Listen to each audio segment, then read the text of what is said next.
आता काय वारं एका म्हणतात की वारं फिरलंय, पण वारं कुणाचं फिरलंय हे सध्या बघणं गरजेचं आहे.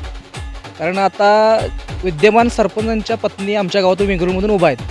पण दुसरी बाजू जर बघितली नाण्याची तर अशी गोष्ट आहे की सरपंचांची जी पार्टी निवडून आली त्यातले काही फुटीर लोक आज दुसऱ्या आघाडीला सामील झालेत आणि सरपंचांच्या विरोधात ज्या 3 पार्ट्या पडल्या त्या 3 पार्ट्या आता एकत्र आल्यात आणि सरपंचांच्यातून काही नाराजी व्यक्त आहेत. राहुल देसाईंचा गट असेल तर तो गट इकडे मिळाला आहे.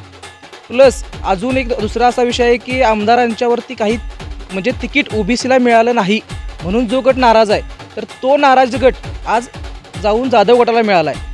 मग ह्या सगळ्यांचा 4-5 लोकांच्या गटांचा विचार केला तर वारं कुणाकडे फिरलं ही जनता ठरवणार. आता विकास काम भरपूर केले म्हणजे ना. विकास कामं आमदारांनी केल्यात हो, स्थानिक लोकांचा विषय नाही आहे. आज जवळजवळ 70 वर्ष झाली तरी आज खेतरवाडीचा रस्ता नाही आहे.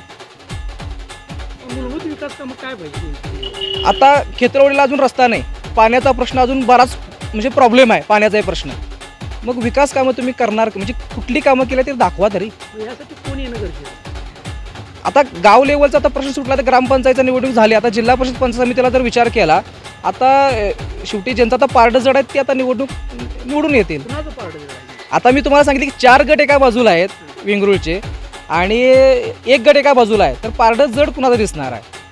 कोण ते नाव सांगायचं ते? आता ती जनता तुम्हाला सांगणारच आहे की मतदान. आता ते तुम्हाला 7 तारखेला सांगतील, 9 तारखेला निकाल ते होईल. कुणावर गुलाल पडेल? आता तेच तुम्हाला सांगतो की ज्याचं पारडं जड आहे त्यालाच आता गुलाल पडेल. कुणाचं पारडं नेमकं जड आहे? आता जाधव साहेबांचं पारडं जड आहे असं दिसतंय. एकंदरीत जाधव साहेबांच्यावर गुलाल पडणार. हा म्हणजे आता काय आहे की एकंदरीत वेंगुर्ल्याचा विचार केला तर हा विजय हा जाधव साहेबांच्याकडे सगळ्यात जास्त येईल. साधारणतः 65% मतदान जाधव साहेबांना पडेल आणि खालच्या शीटचा विचार केला तर साधारणतः 50-50% मतदान पडेल.